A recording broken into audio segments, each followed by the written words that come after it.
करावं लागतं तर कुणाची तरी प्रार्थना त्या ठिकाणी करावी लागते. नसेल समजलं तर अजून एक उदाहरण सांगते बघा. तुमच्याकडे दिवाळी असते का? महिला मंडळ दिवाळी साजरी करता का तुम्ही? महिला मंडळ झोपल्या तर नाही ना? आत्ताच कीर्तन चालू झालंय, डुकल्या देऊ. तुमच्याकडे दिवाळी असते का? असते. दिवाळी ही सर्वच भारतभर साजरी केली जाते. मग दिवाळीच्या वेळेस आपण ज्या ठिकाणी ते फराळ करत असतो त्यामध्ये डाळीचा लाडू म्हणजे हरभऱ्याच्या डाळीचा लाडू कंपल्सरी करत असतो. मग असाच एका ठिकाणी एका आईने हरभऱ्याचे लाडू केले बाबा आणि डब्यामध्ये भरून.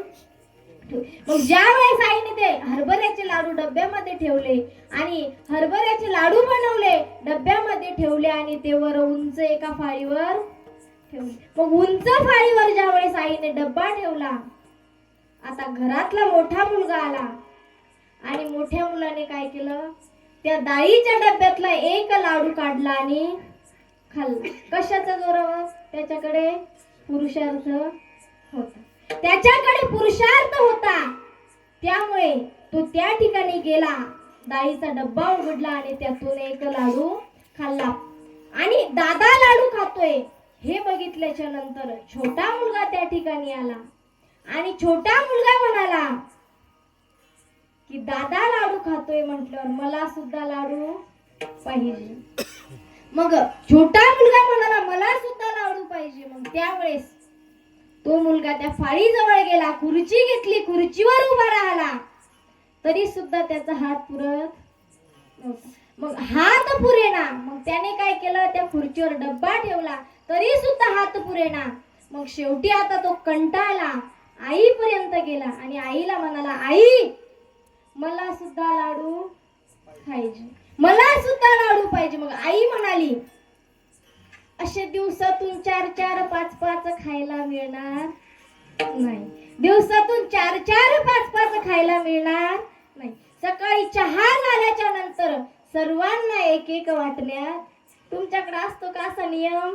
महिला मंडळ नाही ना, आपल्याकडे असं काही नसतं. परंतु ती आई म्हणाली की रोज सकाळी एक मिळेल. परंतु तो मुलगा असं म्हणतात की राजहट्ट, स्त्री हट्ट आणि बालहट्ट हा पूर्ववाच लागतो, पूर्ववाच लागतो. मग बालहट्ट, मग आई म्हणाली लाडू करून करून कोणासाठी केले? लेकरासाठी. सासूबाईंना आणि सासरेंना चालत, त्यांना दातच नाही तर काय खाणार आहे, असंच असतं ना. आणि मुलांच्या बापाला शुगर आहे, त्यांना खाल्लं तरी त्यांना दिलंच नाही. आणि जिने बनवलंय तिने खाल्लं तर खाल्लं, ना खाल्लं. मग आता करून करून कुणासाठी केले तर लेकरांसाठीच केले. मग लेकरांसाठीच केले तर मग आईने त्या डब्याजवळ गेली आणि एक लाडू त्या मुलाला दिला. माझं सांगायचं तात्पर्य एवढंच होतं, दोघांना सुद्धा लाडू मिळाला. परंतु एकाने तो पुरुषार्थाच्या बळावर मिळवला आणि दुसऱ्याला तो प्रार्थना करून मिळवावा लागला. विठ्ठला विठ्ठल.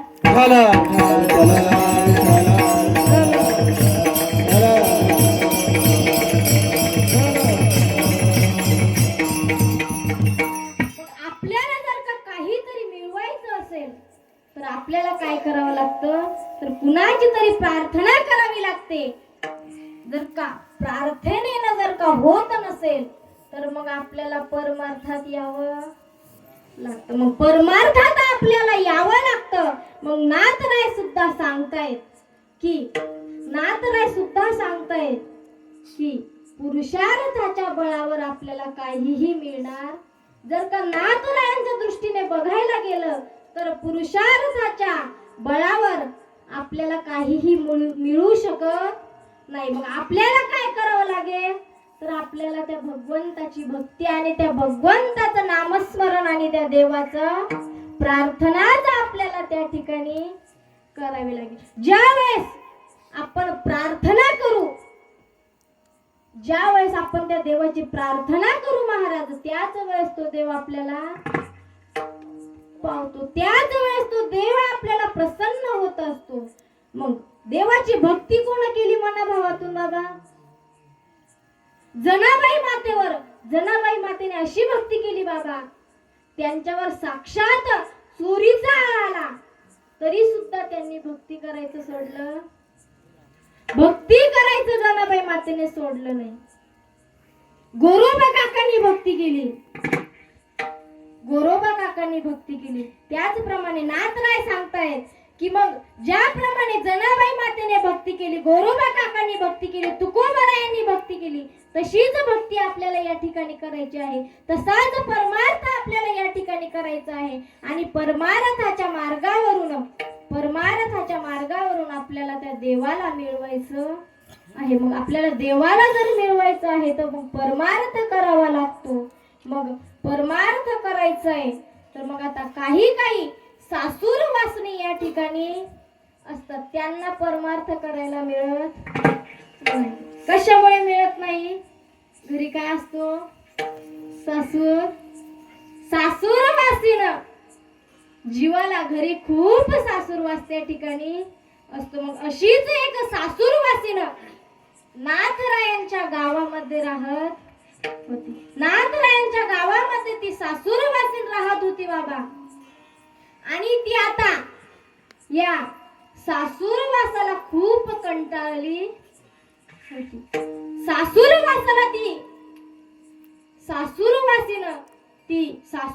सासूरवासाला खूप कंटाळली बाबा.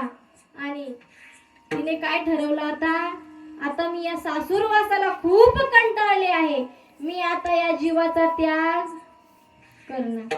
तुम्ही महिला मंडळ मला सांगा, घरी नवरा बायकोचं भांडण झालं तर काय म्हणता तुम्ही? मी या संसाराला कंटाळले, मला काय करायचं आता? मला जीवन माझं संपूर्ण या ठिकाणी टाकायचं आहे. तर त्या सासूरवासनीने सुद्धा तसंच ठरवलं, मला जीवन आता संपून टाकायचं. मग जीवन संपून टाकण्यासाठी तुम्ही कुठे जाता? केलंय का कोणी ट्राय? अजून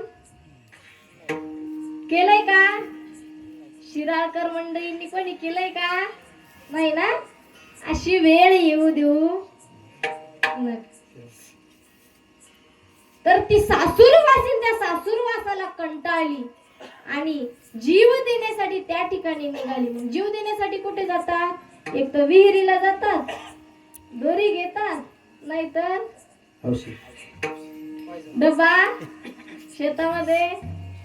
परंतु त्या सासूरवासनी जवळ तसं काहीही साधन, तिच्याजवळ दोरी सुद्धा नव्हती आणि डबा सुद्धा नव्हता. मग ती ज्याप्रमाणे आम्ही आज त्या खडखड रस्त्यामधून डान्स करत आलो, तुमच्या गाडीमध्ये बसून ज्याप्रमाणे असं करत आलो, त्याचप्रमाणे अशाच खडखड रस्त्याने ती सासूरवासी निघाली आणि कुठे जाऊन पोहोचली?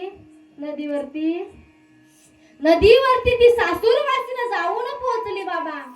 आणि नदीच्या काठावरती बसून विचार करू लागली की आता आपल्याला आपलं जीवन संपवायचं, आता आपल्याला आपलं जीवन या ठिकाणी संपवायचं आहे.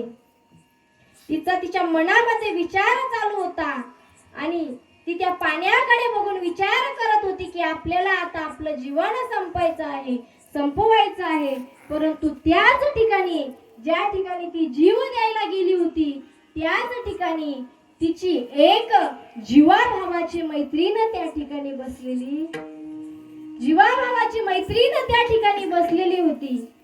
आणि ती मैत्रीण त्या ठिकाणी आली आणि त्या सासूरवासनीला विचारू लागली, आपल्या मैत्रिणीला म्हणतीये, का ग बाई या ठिकाणी येऊन बसली? त्यावेळेस ती सासूरवासीन सांगते बाबा की मला आता माझं जीवन संपवायचं, मी या संसारामध्ये खूप कंटाळली आहे, मी आता या जीवाला खूप कंटाळली आहे, मला घरी खूप सासूरवास आहे, मी आता खूप कंटाळली आहे आणि मला आता माझं जीवन संपवायचं. मग आता जीवन संपवायचं, त्यामुळे मी या ठिकाणी आलेली आहे. परंतु ती मैत्रीण तिची समजूत घालती, अगं वेडे, हा नरदेह आपल्याला सहजासहजी मिळत नाही. मग हा नरदेह आपल्याला सहजासहजी मिळत नाही, मग तू हा नरदेह फुकट का वाया घालवतीये?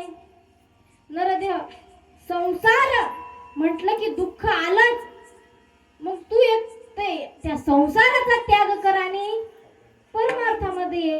तू एक काम कर ना, संसाराचा त्याग कर आणि परमार्थामध्ये. एवढीच जर का तू त्या संसारी असावे असोनी नसावे, संसारी असावे असोनी नसावे, संसारी असावे असोनी नसावे, संसारी असावे असोनी नसावे. भजन करावे गेलो भजन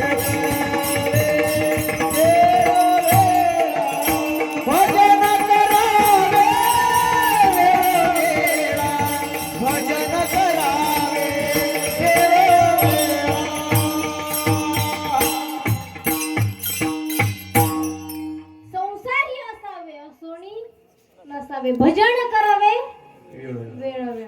संसारात राहून तू न राहिल्यासारखं कर आणि काय कर तर भगवंताचं नामस्मरण कर. बघा, जीवनामध्ये आपल्याला एक तरी जीवाभावाचा मित्र वनव्यामध्ये गारव्यासारखा. या भारावर चिंता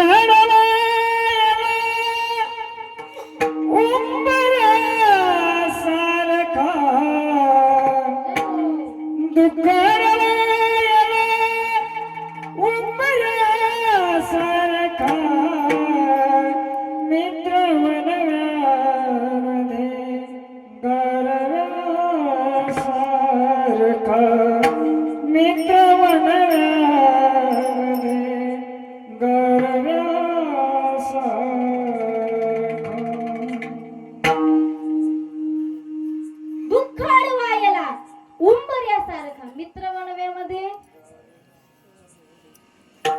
मैत्रीण म्हणजे मन मोकळं करण्याचं एक हक्काचं ठिकाण ज्याला म्हटलं जातं, ती म्हणजे मैत्रीण. मग अशीच त्या सासूर वासनीची मैत्रीण तिला म्हणते की तू काय कर तर परमार्थामध्ये संसारामध्ये राहून परमार्थ कर. तुला मी एक उपाय सांगते, तू काय कर.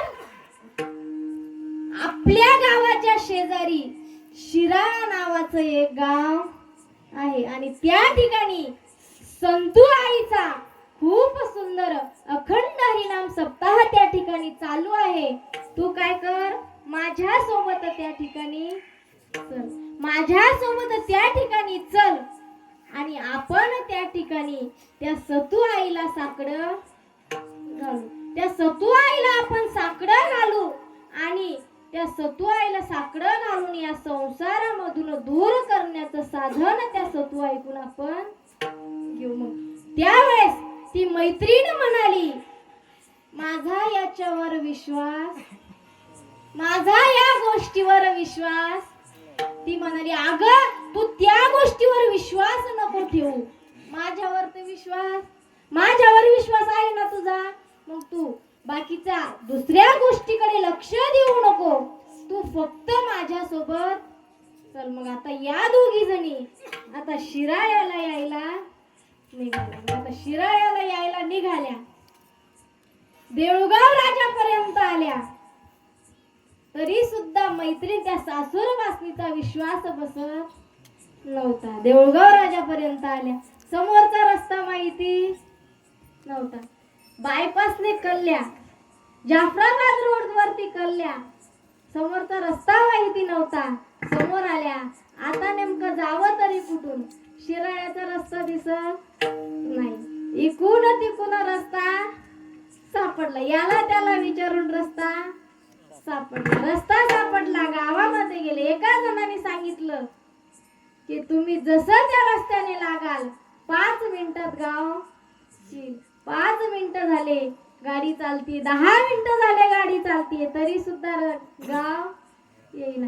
समोर समोर आलो, गावाच्या बाहेर आलो, तरी सुद्धा सतू आईचं मंदिर सापडेना. सतू आईचं मंदिर त्या ठिकाणी सापडत नव्हतं त्या दोघींना.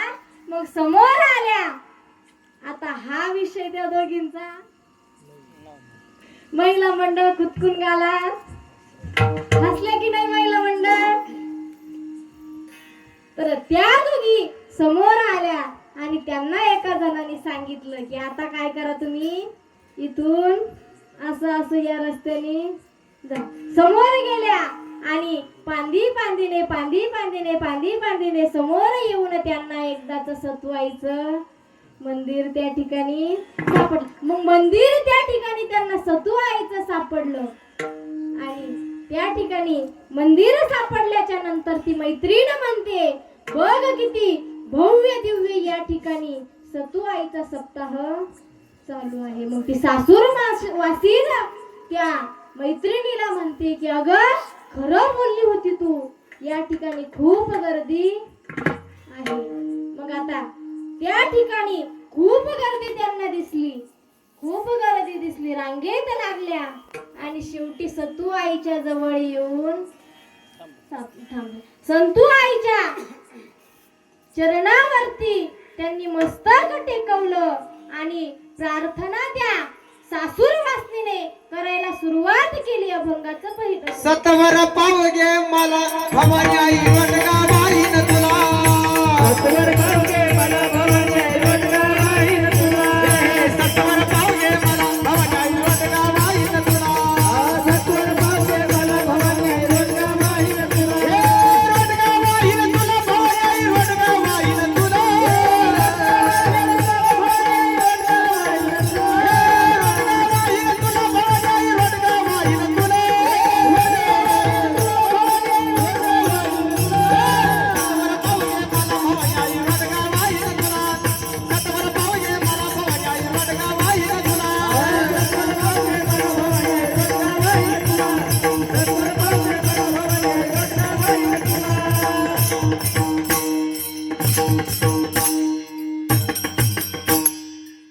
सासूर वासीन त्या ठिकाणी संतू आईच्या चरणावरती लागली आणि काय म्हणते, आई मला सत्वर तू या ठिकाणी पाव. मग या ठिकाणी काय सांगितले, सत्वर पाव गे मला भवानी आई रोडगाव आहे तुला. मग या ठिकाणी आता काही बुद्धिवादी लोक काय म्हणतील महाराज, की नाथ बाबा कोणाचे भक्त होते, पांडुरंगाचे भक्त होते. मग नाथ बाबा पांडुरंगाचे भक्त होते. मग त्यांनी भगवती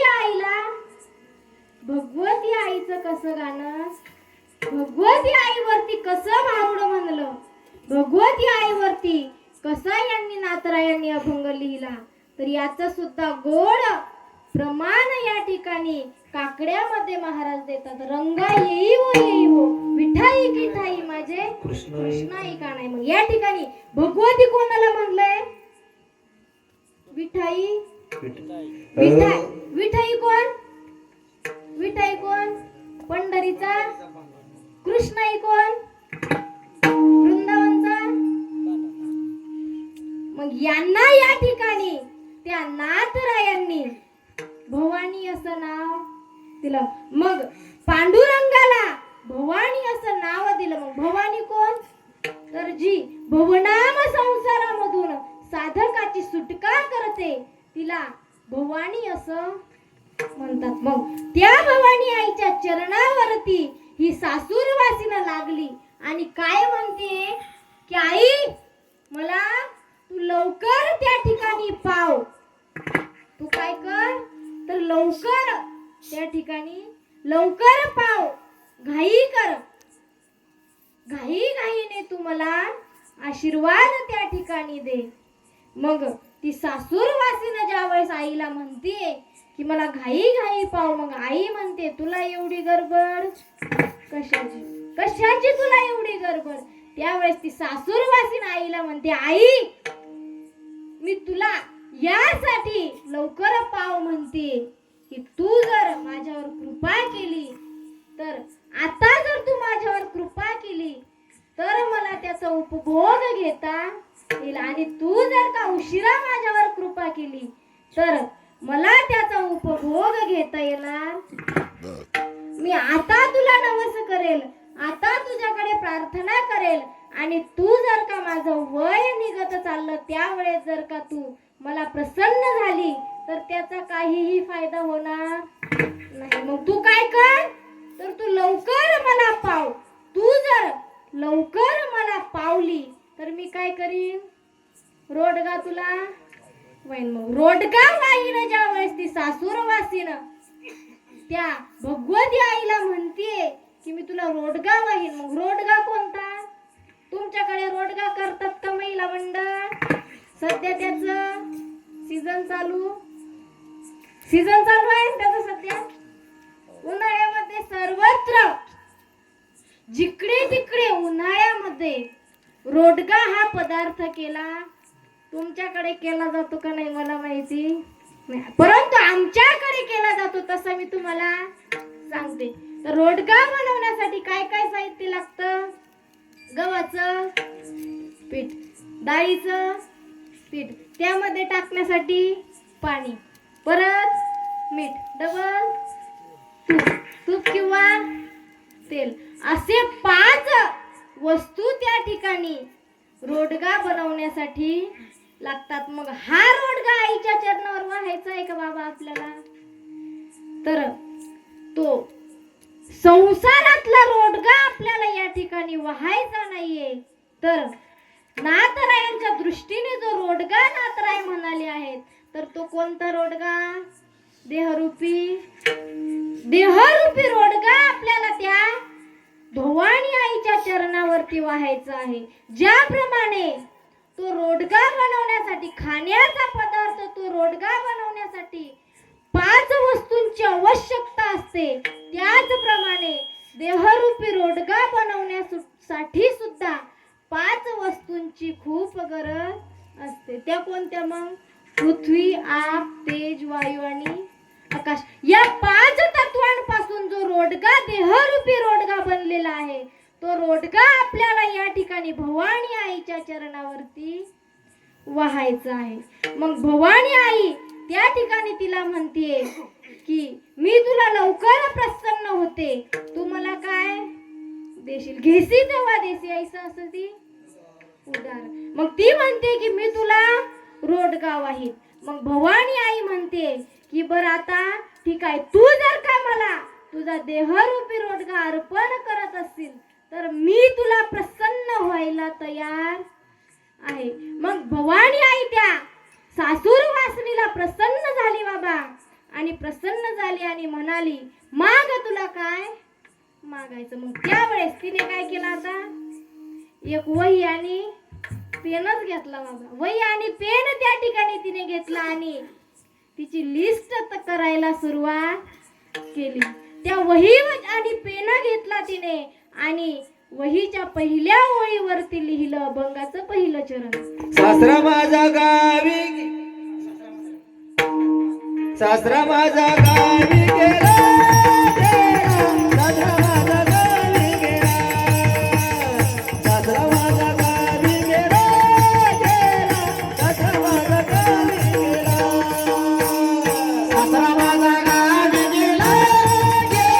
सासरा माझा गावी गेला, सासरा माझा गावी गेला, सासरा माझा गावी गेला, सासरा माझा गावी गेला, सासरा माझा गावी गेला,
सासूर वासनीने लिस्ट घेतली आणि त्या लिस्ट मध्ये पहिलं नाव लिहिलं.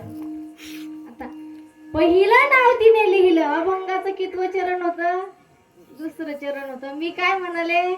पहिलं चरण होत असते वयामानानुसार. काय आता त्याला सासूर वासनीने पहिलं नाव त्या ठिकाणी लिहिलं. सासरा माझा गावी गेला तिकडे, त्याचा तिकडेच खप होऊ दे.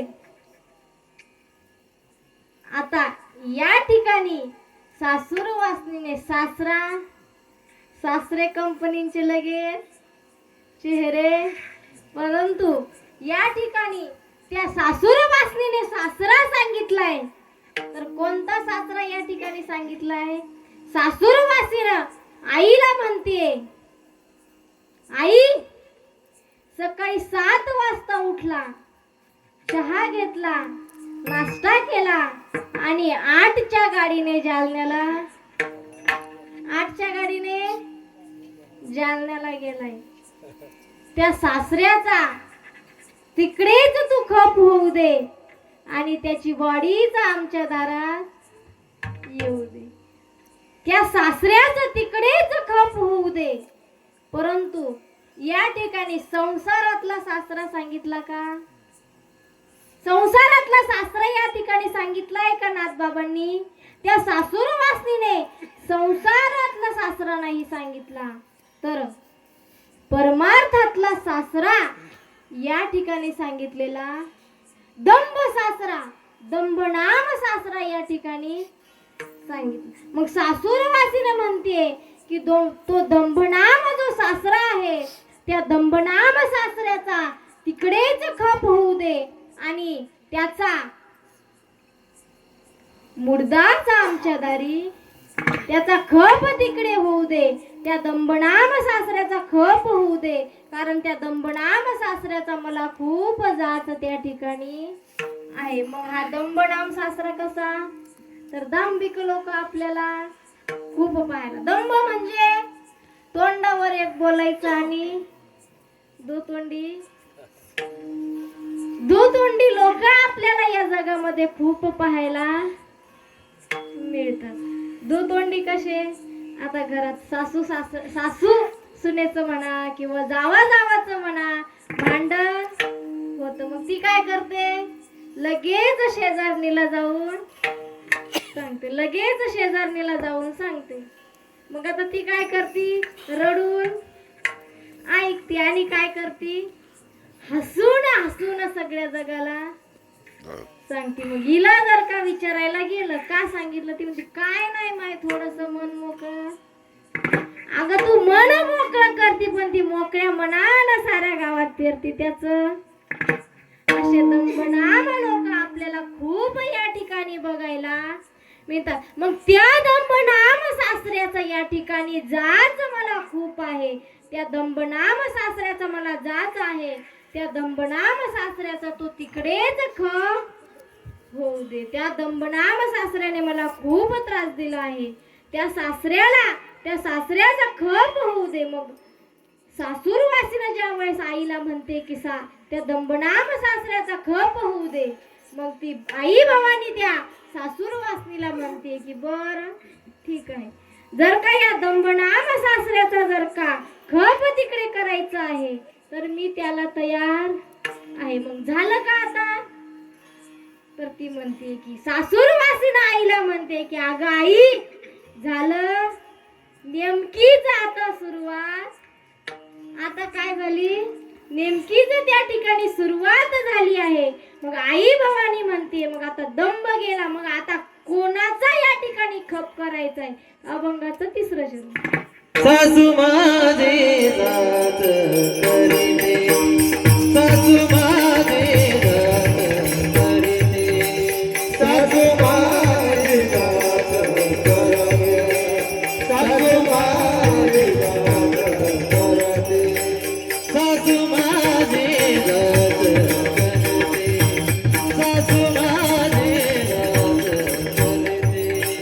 सासू माझे जात करते, सासू माझे जात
मधलं दुसरं नाव त्या ठिकाणी आई भवानीला सांगते.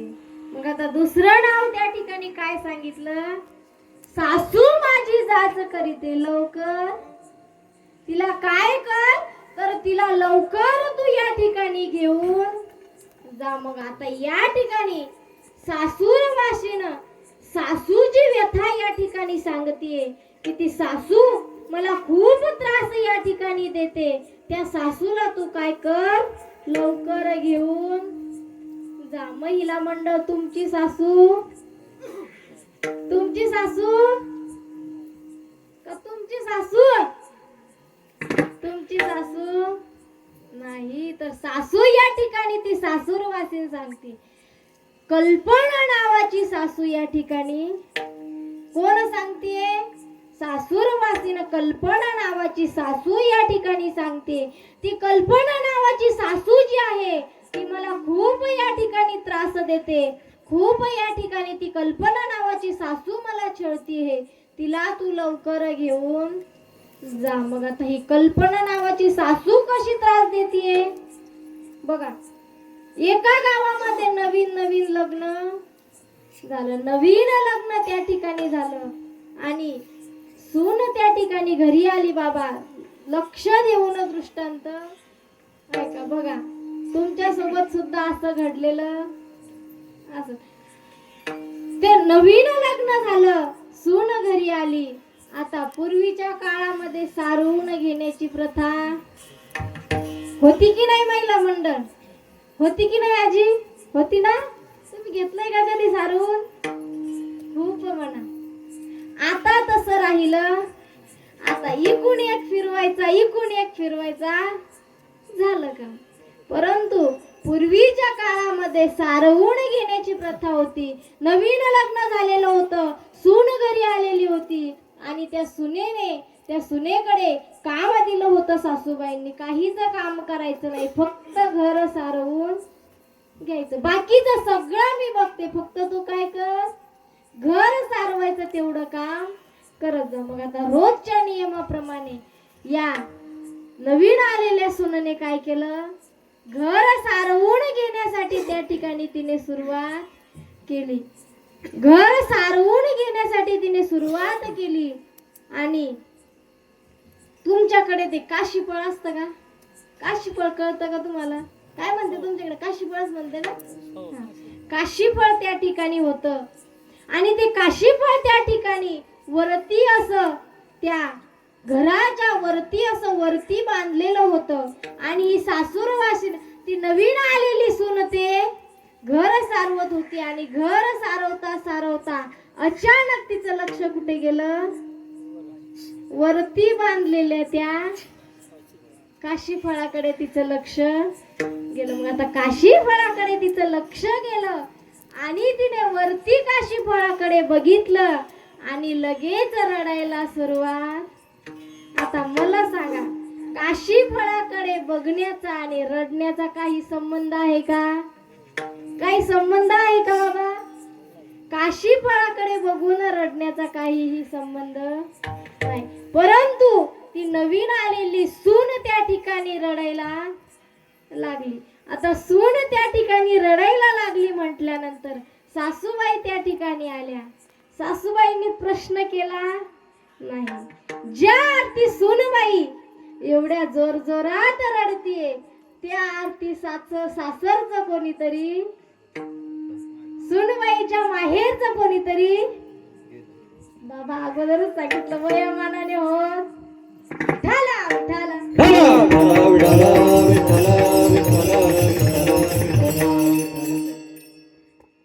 सुनबाईने त्या काशीफळाकडे बघून रडण्याला सुरुवात केली. सासूबाई त्या ठिकाणी आली. सासूबाईने प्रश्न केला नाही. ज्या आरती सून रडतीये त्या आरती माहेरचं कोणीतरी गेलंय. सासूबाईंनी सुद्धा सुनेसोबत रडायला सुरुवात केली. सासूबाईंनी सुद्धा रडायला सुरुवात केली महाराज. आणि सासूचा आणि सुनेचा आवाज, रडण्याचा आवाज त्या ठिकाणी बाहेर रडण्याचा आवाज गेला. शेजारी त्या ठिकाणी आले. आता शेजारी ही अशी आहे, दुःखाच्या का सुखाच्या काळात अगदी ती काय करती? खोड्या त्या ठिकाणी करती आणि दुःखाच्या काळात तिला आनंद होत असतो. ती काय आली, नेमके या दोघींचे भांडण लागले का लुचालाच्या झाल्या म्हणून एवढ्या जोर जोरात रडतायत ती त्या ठिकाणी बघायला आली. मग शेजारीन त्या ठिकाणी आली आणि तिने या दोघींना रडताना बघून ती सुद्धा रडायला लागली. शेजारीन रडायला लागली. या तिघींचा आवाज गल्लीमध्ये गेला. गल्लीमधल्या सर्व बायका त्या ठिकाणी जमा झाल्या आणि सर्व बायका त्या ठिकाणी जमा झाल्या. गल्ली जमा झाली. अर्ध गाव त्या ठिकाणी जमा झालं. आता सासरे बुवा गावामध्ये गेले होते दर्शनासाठी.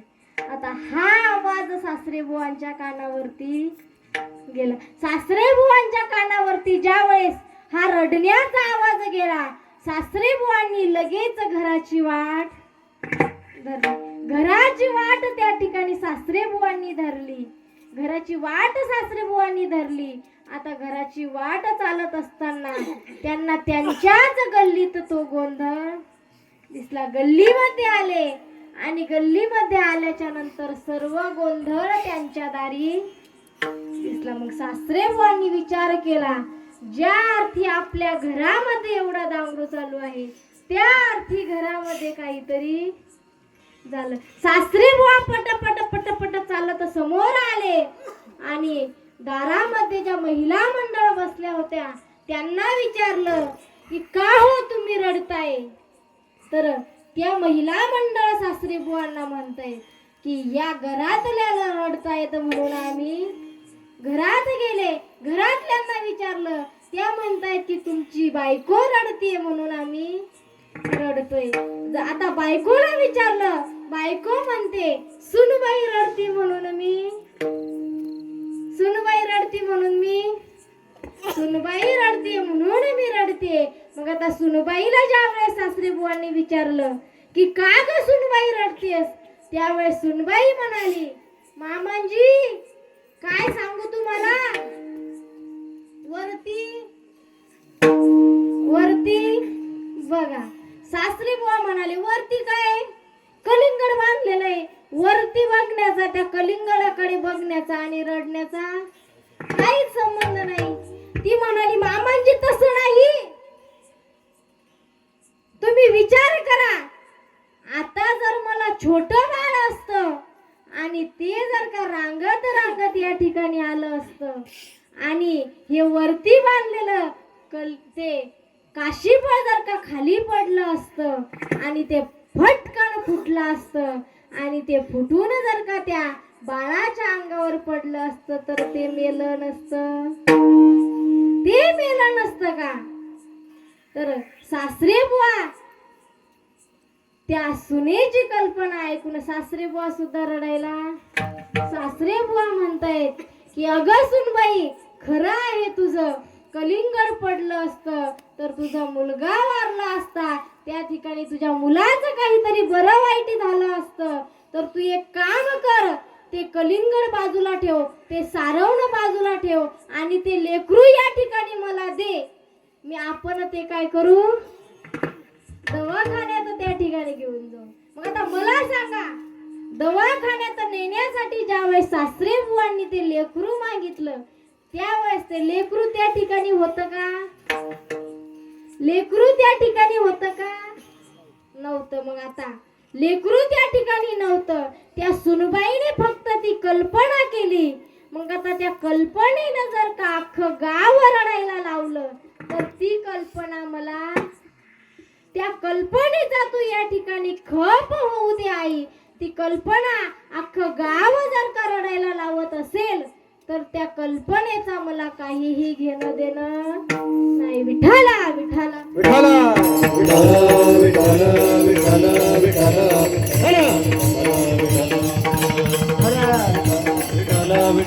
विठाला. ती कल्पना नावाची सासू आहे. ती जर का अख्खं गाव रडायला लावत असेल तर तिचा तू या ठिकाणी खप होऊ दे आणि त्या कल्पना नावाच्या सासू पासून मला दूर कर. मग आता ज्या वेळेस ती सासूरवासीन आई भगवतीला सांगते की कल्पना नावाची सासू माझ्यापासून दूर कर, तर मग आता आई भवानी त्या सासूर वासनीला म्हणतीये की मी काय केलं अगोदर, तुझा सासरा लांब केला, आता तू काय सांगितलं, सासूचा खप होऊ दे, सासूला सुद्धा मी आता खपवते. मग आता झालं का? ती म्हणती नाही झालं नाही. आता समोरचं नाव आहे का अभंगाचं 4थं चरण. जाऊ माझी फड फड बोलाती, जाऊ माझी फड फड बोलती, जाऊ माझी फड फड बोलाती, जाऊ माझी फड फड बोलती, जाऊ माझी फड फड बोलती, जाऊ माझी फड फड बोलती, जाऊ माझी फड फड बोलती, जाऊ माझी फड फड बोलती, जाऊ माझी फड फड बोलती, जाऊ माझी फड फड बोलती, जाऊ माझी फड फड बोलती, जाऊ माझी फड फड बोलती, जाऊ माझी फड फड बोलती, जाऊ माझी फड फड बोलती, जाऊ माझी फड फड बोलती, जाऊ माझी फड फड बोलती, बोलायची करगे तिला, बोलायची करगे तिला, बोलायची करगे तिला, बोलायची करगे तिला, सत्वर पावगे मला, सत्वर पावगे मला, सत्वर पावगे मला, सत्वर पावगे मला, सत्वर पावगे मला, सत्वर पावगे मला, सत्वर पावगे मला, सत्वर पावगे मला, पावगे मला. सासूर वासीन त्या लिस्ट मधलं 3रं नाव या ठिकाणी सांगते की जाऊ माझी फडफड बोलती, बोडखी सासऱ्याला मारून टाक, सासूला मारून टाक, परंतु जाऊला या ठिकाणी तू मारू नको. जाऊला काय कर, बोडख या ठिकाणी कर. मग आता जाऊ कोण सांगितली? वासना नावाची जाऊ त्या ठिकाणी सांगितले आहे. त्या वासना नावाच्या जाऊला तू अगदी मुळापासून संपवू नको. तर तिला काय कर तू, माझी जाऊ मोठ्या घरची आहे, ती सतत मला हिनवत असते की तुझ्या बापाने हे हलकच दिलं आणि माझ्या बापाने भारीच या ठिकाणी दिलं, असं ती नेहमी मला फडफड बोलत असते. त्या फडफड बोलणाऱ्या जाऊला तू या ठिकाणी बोडख कर. मग आता कोण सांगितली जाऊ? वासना नावाची जाऊ सांगितली. मग आता या वासना नावाच्या जाऊला तू काय कर, बोडख कर. तिला मुळामधून संपवू नको. तिला बोडख कसं कर, तर तिला संसारामधून काढ आणि ती वासना माझी परमार्थामध्ये लाव. कारण या संसारामध्ये खूप दुःख आहे. मला या संसारामध्ये खूप दुःख भोगायला मिळालं. संसार दुःख मूळ चहूकडे इंगाळ, विश्रांती नाही कोठे रात्रंदिवस. अरे संसार संसार जसा तवा चुल्यावर, आधी हाताला चटके मग मिळते भाकर. मग आता अशा या संसारामधून ती वासना नावाची जाऊ काढ आणि परमार्थामध्ये लाव. मग ती वासना नावाची जाऊ त्या संसारामधून काढ आणि परमार्थामध्ये लाव. असं ज्या वेळेस ती सासूरवासीनं आपल्या भवानी आईला सांगते, तर मग भवानी आई म्हणते आता तुझं झालं का? तर ती सासूरवासीनं म्हणते आई आता अगदी थोडस राहिलं, अगदी थोडस या ठिकाणी राहिलं आहे, ते सुद्धा तू माझं ऐकून घे. मग आता सासूरवासनीने जाऊ सांगितली आणि जाऊ सांगून समोरच्या नावाकडे सासूरवासीन आली. अभंगाचं 4थं मंगळचं कार्ट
मला भवानी आई.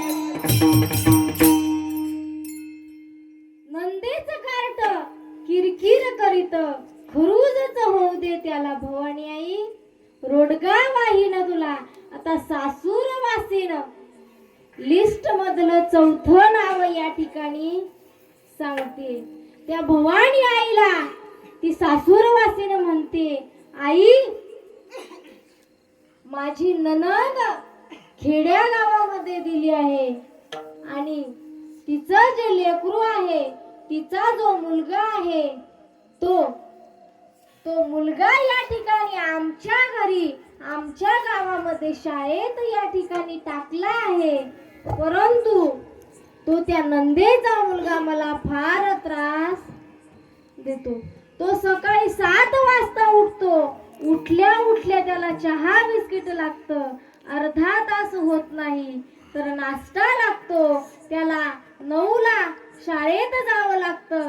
लगेच 9 वाजता त्याला डब्बा लागतो. एवढंच नाही आई तर 2 वाजता शाळेतून येतो आणि आल्या आल्या मॅगीचा पुडा त्या ठिकाणी घेऊन येतो.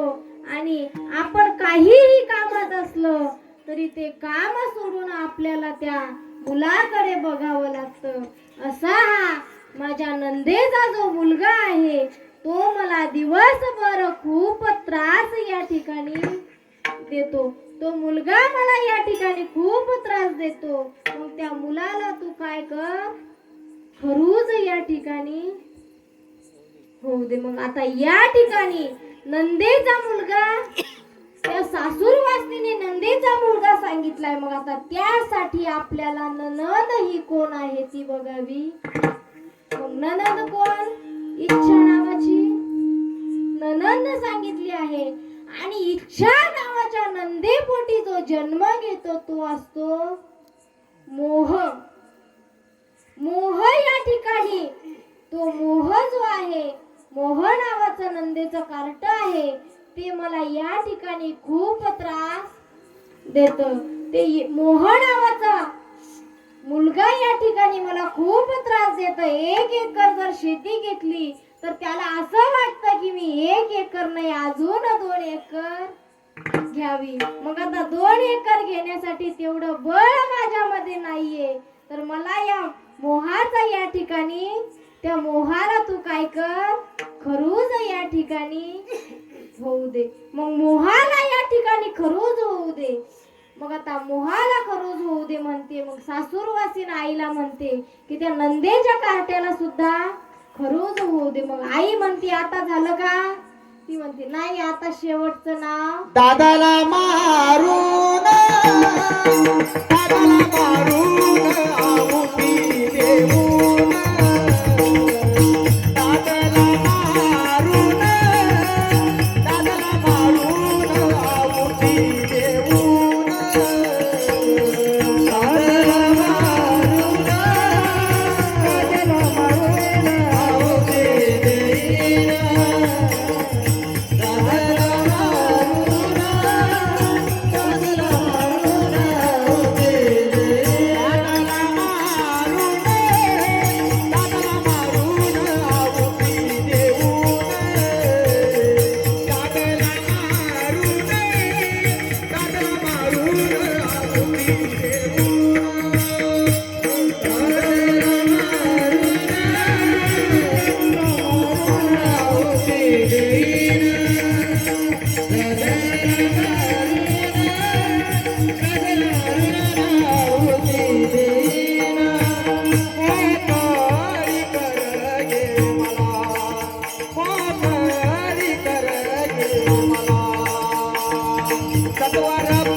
दादूला मारून आहुती देईन. मोकळी कर गे. सासू झाली, सासरा झाला, जाऊ झाली, ननद झाली, नंदेचं कार्ट सुद्धा या ठिकाणी तू सर्वांचा या ठिकाणी नाश केला आहे. परंतु आता जो शेवट राहिला आहे त्या शेवट माझ्या दादुल्याचा सुद्धा नाश या ठिकाणी कर. त्या दादुल्याला सुद्धा तू मारून टाक आणि मला मोकळी या ठिकाणी कर. मग आता मोकळी या ठिकाणी कर म्हणतीये ती सासूरवासी. मग दादूला म्हणजे कोण? दादूला म्हणजे आपला संसार दृष्टीने बघायला गेलं तर दादूला म्हणजे आपला असणारा पती. मग आता पतीला मारून तू काय कर, मला मोकळी कर. मग आता संसारातला पती या ठिकाणी घ्यायचा का? मग सासूरवासीने जो दादूला सांगितला आहे तो अहंकार रूपी दादूला या ठिकाणी सांगितला आहे. त्या अहंकार रूपी दादूल्याचा तू या ठिकाणी नाश होऊ दे आणि या सर्वांचा नाश झाल्यानंतर मला तू मोकळी कर. आणि ज्या वेळेस मी मोकळी होईल त्यावेळेस मी माझं सर्वस्व तुझ्या चरणावर अर्पण. विठाला विठाला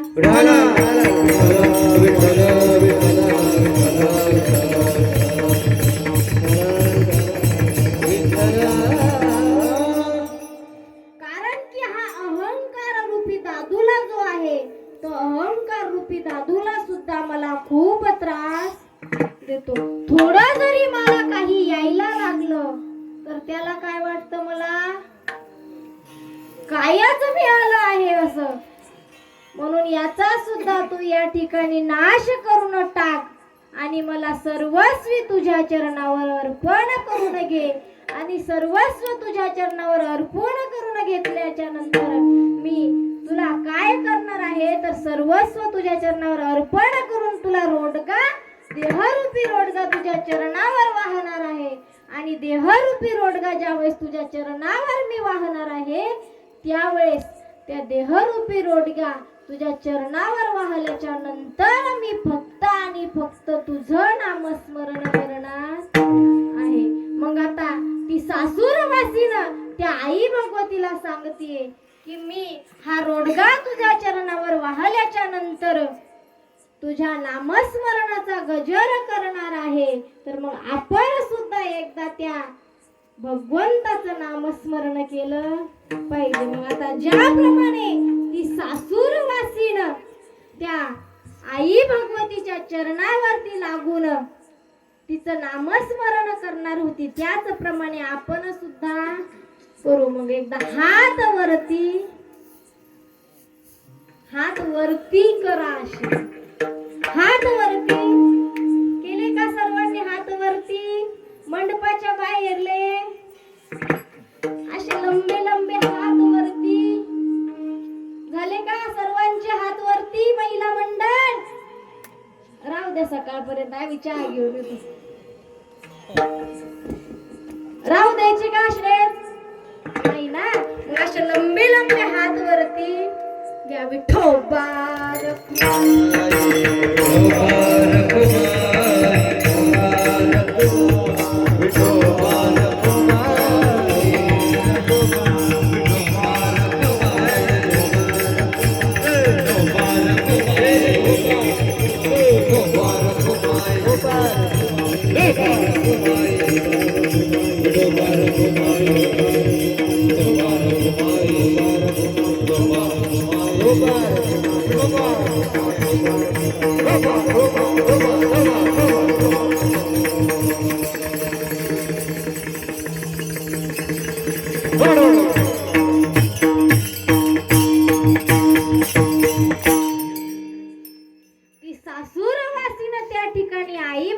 सांगते की तू काय कर, माझा सासरा मरू दे, सासू मरू दे, त्या जाऊ नावाच्या वासनेला सुद्धा मोडकं कर, नंदीच्या कार्ट्याला सुद्धा खरूज होऊ दे आणि माझ्या दादुल्याची सुद्धा आहुती पडू दे आणि मला एकटीच या ठिकाणी राहू दे.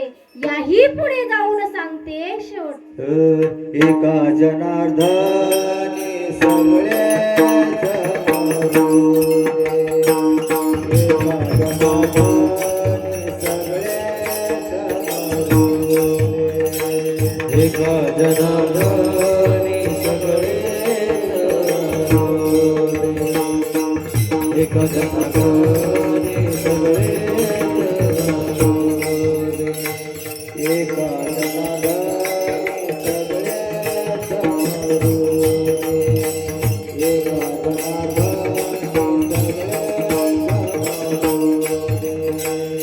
एका जनार्दनी एका जनार्दनी सगळे एका जनार्दनी सगळे एकटीचा राहू दे मला एकटीचा राहू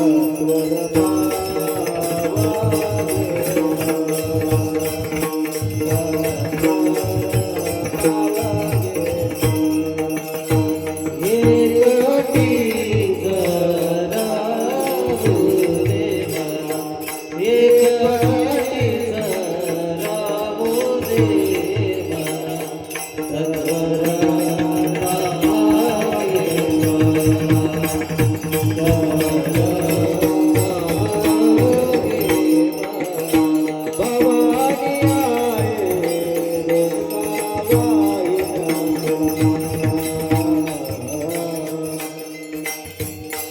रोडगावाईना तुला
भवानी आई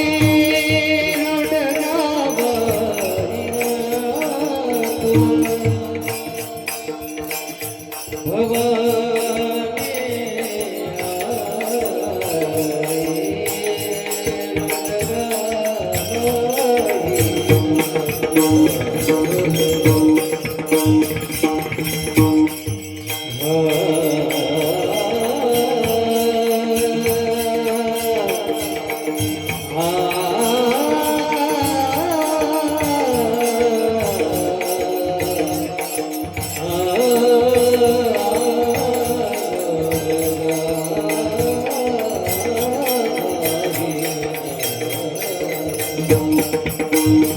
भवानी आई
भगवतीला शेवटच्या चरणामध्ये म्हणतीये बाबा की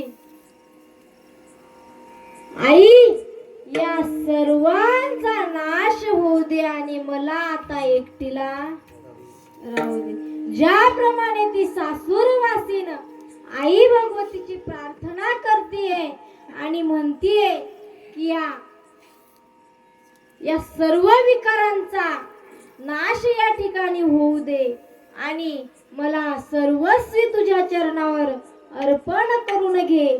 त्याचप्रमाणे आपण सुद्धा त्या संतू आईकडे प्रार्थना केली पाहिजे महिला मंडळ की नाही वर्षभर परंतु किमान 7 दिवस का होईना 7 दिवस का होईना तुझ्या चरणावर आम्हाला अर्पण करून घे आणि 7 दिवस कशी का होईना तोडकी मोडकी सेवा आमच्या करून तू या ठिकाणी घे.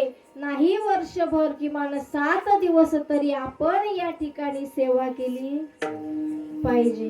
सर्वांचं आपलं कर्तव्य या ठिकाणी आहे की आपण सर्वांनी त्या संतू आईची या ठिकाणी सेवा केली पाहिजे. बाबा गोड अशा आयोजना नियोजनामध्ये आयोजकांनी खूप सुंदर, गावाच्या लांब का असेना परंतु खूप सुंदर या ठिकाणी नियोजन सप्ताहाचं केलं आहे. सुंदर अशा आयोजनामध्ये सप्ताह या ठिकाणी संपन्न होत आहे आणि दुसऱ्या दिवसाची सेवा ही माझ्या अल्प पामराकडे आली आणि त्या ठिकाणी मी नाथबाबांचा अभंग या ठिकाणी घेतला होता. आता अभंग मी माझ्या बुद्धीने तुमच्या समोर मांडण्याचा प्रयत्न केला. या अभंगाचा भावार्थ असाच असेल असे मी सांगत नाही. प्रत्येकाच्या बुद्धीचा वेगवेगळा अर्थ निघत असतो. जसं माझ्या बुद्धीला सुचलं, जशी माझ्या गुरुवर्यांची माझ्यावर कृपा झाली, त्या पांडुरंग परमात्म्याने ज्याप्रमाणे माझ्यावर कृपा केली, त्याप्रमाणे ज्या पांडुरंग परमात्म्याने माझ्या मुखातून जे वदवून घेतलं तेच तुमच्या समोर मी मांडण्याचा प्रयत्न. चुकलं हुकलं काही असेल तर माझं मला परत द्या आणि मोठ्या मनाने माफ.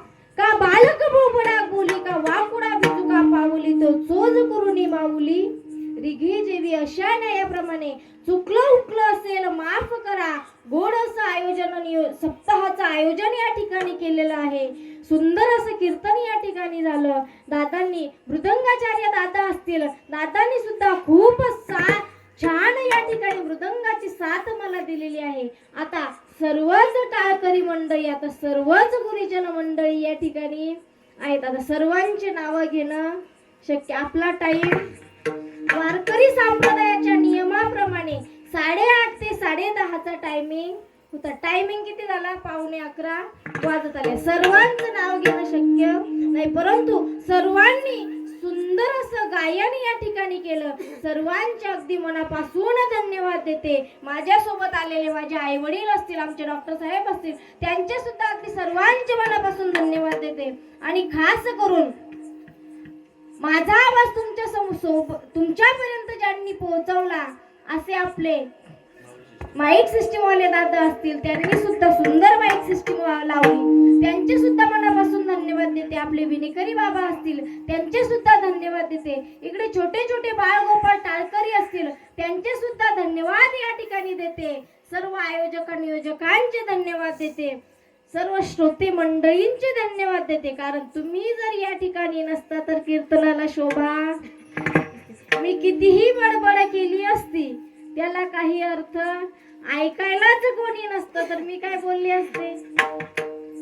ऐकायला जर का कोणी नसतं तर मी कितीही बडबड केली असती तर काही फायदा झाला नसता. परंतु तुम्ही सर्वांनी या ठिकाणी येऊन कीर्तन श्रवणाचा लाभ घेतला, या कीर्तनाची शोभा वाढविली.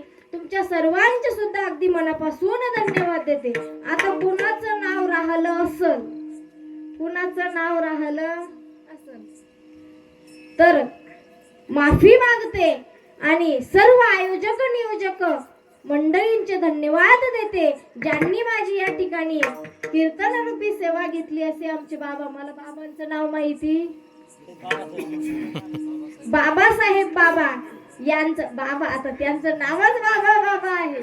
बाबांचं सुद्धा अगदी मनापासून धन्यवाद देते. सर्वांचे अगदी मनापासून धन्यवाद देते आणि माझ्या सेवेला पूर्ण विराम. ज्ञानेश्वर